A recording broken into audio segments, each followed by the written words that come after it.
எல்லாருக்கும் அஸ்ஸலாமு அலைக்கும். இன்றைக்கி வந்துட்டு என்னோட பர்த்டே அன்னைக்கு எடுத்த ஒரு சூப்பரான வீடியோ தான் நீங்கள் பார்க்க போகிறீங்க. வாங்க. ஆக்சுவலாக நாங்கள் போன ஹோட்டலில் வந்துட்டு யாரோ பர்த்டே செலிப்ரேட் பண்ணிவிட்டு போயிருப்பாங்க போல். ஸோ அங்கே அது இருந்துச்சு.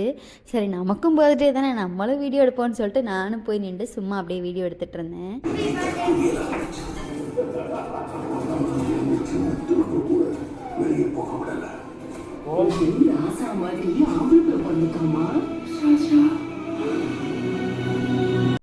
காலையில் எந்திரிச்சதுமே ஹாஃபீஸ் அஃப்சல் எல்லாருமே விஷ் பண்ணாங்க. அதுக்கப்புறம் நாங்கள் வீட்டிலேருந்து கிளம்பி எங்கே போகிற மிச்சுன்னு கேட்டு அவங்கள ஏமாற்றி விட்டுட்டு போகிறதுக்குள்ளேயுமே 3 o'clock ஆயிடுச்சு. அதுக்கப்புறம் இங்கேருந்து வேறு 1 hour ட்ராவல் பண்ணி நாங்கள் அங்கே போய் ரீச் ஆகிறதுக்குள்ளேயே 4 o'clock ஆயிடுச்சுங்க.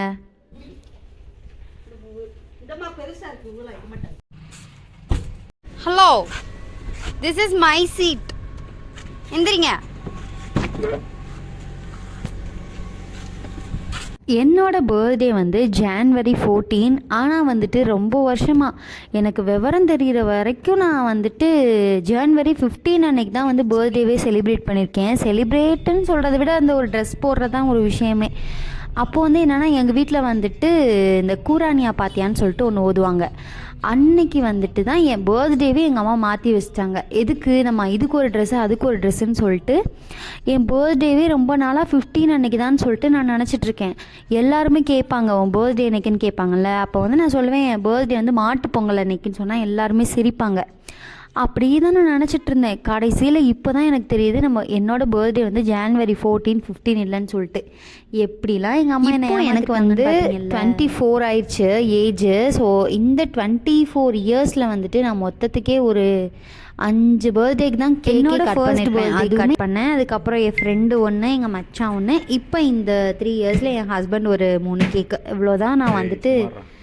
அது வந்து கேக் கட் பண்ணால் தான் பர்த்டே அப்படிலாம் கிடையாது. இந்த வருஷத்துக்குலாம் எனக்கு கேக்கே வேணாம்ப்பா, எனக்கு காசு கூட கொடுங்க, நான் வச்சுக்கிறேன்னு சொல்லிட்டேன். ஸோ பர்த்டே அன்னைக்கு நமக்கு பிடிச்ச விஷயத்த பண்ணணும், அவ்வளோதான். அதனால நான் என்ன பண்ணிட்டேன்னா, ஷாப்பிங் போகலான்னு சொல்லிட்டு ஆல்ரெடி இந்த யாரா புட்டிக் வந்து எங்களை வந்து ஓப்பனிங்க்கே இன்வைட் பண்ணியிருந்தாங்க. ஸோ அங்கே தான் நான் போனாலே போவேன்னு சொல்லிட்டு போயிட்டேன். அங்கே போனால் எல்லா ட்ரெஸ்ஸுமே எனக்கு அவ்வளோ பிடிச்சிருந்துச்சு. இப்போ நம்ம வீட்டில் வேறு கல்யாணம் வருது, காலிஸோட தங்கச்சிக்கு கல்யாணம். சும்மாவே நம்ம ட்ரெஸ் எடுப்போம், சொல்லவா வேணும். அங்கே போய் இருக்கிற எல்லா கலெக்ஷனையும் நான் போட்டு பார்த்துட்டேன். இவ்வளோ கலெக்ஷன் வந்துட்டு, அதாவது நான் ஒரு கடைக்கு போய் இவ்வளோ ட்ரையல் நான் பண்ணி பார்த்ததே கிடையாது. நான் ஒரு 10 ட்ரெஸ்ஸு கிட்ட போட்டு பார்த்துட்டேன். ஆனால் எல்லாத்தையும் நான் வீடியோ எடுக்கிறதே நான் மறந்து ஒவ்வொரு ட்ரெஸ்ஸாக எடுத்துகிட்டு போட்டுகிட்டே இருக்கேன். அவ்வளோ பிடிச்சிருந்துச்சி எனக்கு. அதுக்கப்புறம் நாங்கள் அங்கே 2 ட்ரெஸ் எடுத்துகிட்டு அப்படியே நாங்கள் கிளம்பிட்டோம். ஆக்சுவலாக எங்களோட பிளானே வந்துட்டு ஆஃப்டர்நூன் போய் வெளியே லஞ்ச் சாப்பிட்டுட்டு அப்படியே வந்து அந்த பொட்டிக் போயிட்டு வரலாம் அப்படின்னு சொல்லிட்டு தான். ஆனால் நாங்கள் வந்துட்டு போனதே 4 o'clock. நாங்கள் ஆஃப்டர்நூன் சாப்பிடவே இல்லை. அதுக்கப்புறம் நாங்கள் பர்ச்சேஸ்லாம் பண்ணி முடிச்சுட்டு அதுக்கப்புறம் தான் நாங்கள் சாப்பிடவே போனோம். எப்பயும் போல் வேறு எங்கேயாவது போய் சொதப்பிடாமல் இருக்கடுவேன்னு சொல்லிட்டு பெட்டர் பேக்கர்ஸே வந்து நாங்கள் அங்கே எப்போ போனாலுமே பீஃப் தான் நாங்கள் வாங்குவோம். இவர் வந்துட்டு பீஃப் பயங்கரமான அடிக்ட்டு. அப்புறம் எனக்கு வந்து அங்கே இருக்க பஃப்ஸ், அந்த ஸ்நாக்ஸ் ஐட்டம்ஸ்லாம் ரொம்ப பிடிக்குமா. ஸோ அதுலேயும் அங்கே யாருக்கும் பர்த்டே வந்து செலிப்ரேட் பண்ணியிருக்காங்க. அங்கே என்னைய நிற்க வச்சு பகுமானமாக ஃபோட்டோ எடுத்து குரூப்லலாம் போட்டு இவர் என்னமோ எனக்கு வந்து செலிப்ரேட் பண்ணியிருக்க மாதிரி எல்லாட்டையும் ஆக்ஷன். எனக்கு நம்மளை பற்றி நல்லாவே தெரியும். எங்கே போனாலும் 2, 3ன்னு சொல்லிட்டு கிரேவி, அது ட்ரை சிக்கனு, ட்ரை பீஃப்னு சொல்லிட்டு எல்லாத்தையும் ஆர்டர் பண்ணிடுவார். அதனால நான் வெறும் கீ ரைஸ் மட்டும்தான் ஆர்டர் பண்ணியிருந்தேன்.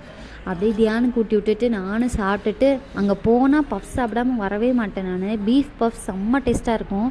அதுவும் ஒரு லெமன் ஜூஸ் வாங்கி குடிச்சிட்டு எங்களோட பிளானே வந்துட்டு மார்னிங் 11 o'clock அங்கே போயிடணும். அதுக்கப்புறம் ஈவினிங் 5 o'clockலாம் வீட்டுக்கு வந்துடலாம் அப்படின்னு சொல்லிட்டு தான். ஏன்னா இது வந்து பொங்கல் சீசன்னால் வந்துட்டு கடையில் கூட்டமாக இருக்கும், நம்ம போகணும் சீக்கிரமானு சொல்லிட்டு நாங்கள் இன்னொரு 2, 3 இடம் போகலான்னு சொல்லி பிளான் பண்ணியிருந்தோம். ஆனால் நாங்கள் இங்கேருந்து போகிறதுக்கே லேட் ஆனதுனால நாங்கள் சீக்கிரமாகவே அங்கேருந்து கிளம்பி வர்ற வழியிலேயே வந்துட்டு உங்களை கடையில் இறக்கி விட்டுட்டு தம்பியும் நானும் வந்துட்டு வீட்டுக்கு போயிட்டோம். ஸோ ஹஃபீஸ் அஃப்சல் போகும்போதே ஒரே அழுக. சரின்னு சொல்லிட்டு டீ கடைக்கு கூட்டிகிட்டு போகலான்னு சொல்லிட்டு எப்பயும் போல் அக்ஷயா தான் வந்து போயிருந்தோம். ஏன்னா அங்கே தான் சர்க்கஸ் ஊஞ்சல்லாம் இருக்கிறதுனால இவங்களை கொஞ்சம் நேரம் அங்கே விளையாட விட்டுட்டு நாங்கள் பாட்டு கொஞ்சம் நேரம் ஃப்ரீயாக உட்காருவோம். ஸோ அதனால அங்கே கிளம்பி போயாச்சு. அங்கே போய் பார்த்தா மண் கல் இதெல்லாம் கொட்டி வச்சுருந்தாங்க. சும்மாவே அங்கேருந்து வரமாட்டானுங்க, சுத்தம். தியான்லாம் அந்த கல்லுலே உட்காந்துருக்கு. நானும் சரி இப்போ தான் ஃப்ரெஷ்ஷாக கொட்டியிருக்காங்க, நான் எதுவும் உச்சாலாம் போகலை, சரி விளையாடட்டும்னு சொல்லி விட்டுட்டேன். அப்படி இருட்டாயிடுச்சு. பயங்கரமான கொசுக்கடி வேறு. வாங்கடான்னு சொல்லி வம்பா பிடிச்சி வீட்டுக்கு இழுத்துட்டு வர வேண்டியதாக போச்சு. அப்புறம் இவங்க ஷாப்லாம் க்ளோஸ் பண்ணிவிட்டு வீட்டுக்கு வரவே 12 ஆயிடுச்சு. ஸோ சாப்பிட்டுட்டு சரி இன்னொரு டீ குடிக்கலாமேன்னு சொல்லி வெளியே போயிருந்தோம். போனால் எல்லாருமே அந்நேரத்துக்கு மணி 2 மணிக்கு எல்லாருமே கோலம்லாம் போட்டு ரெடி ஆகிட்டுருக்காங்க பொங்கலுக்கு.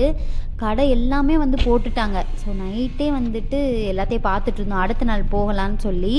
எப்பயுமே வந்துட்டு நைட் 12 மணி 11 மணி அப்படி தான் நாங்கள் போவோம் கடைக்கு. அப்போ தான் வந்து கூட்டம் இல்லாமல் இருக்கும். கடைசியில் நாங்கள் போனதே சீக்கிரமாக போயிட்டோம். ஒரு 10 o'clockலாம் போயிட்டோம். அப்போயே எல்லாமே எடுத்து வச்சிட்டாங்க. அப்புறம் அப்படியே கிளம்பி வீட்டுக்கு வந்தாச்சு. ஸோ இது மாதிரி மோர் வீடியோஸ் பார்க்குறதுக்கு நம்ம சேனலை சப்ஸ்கிரைப் பண்ணி வச்சுக்கோங்க. நிறைய பேர் சப்ஸ்கிரைப் பண்ணாமே பார்த்துட்ருக்கீங்க. ஸோ தேங்க்யூ, பாய்.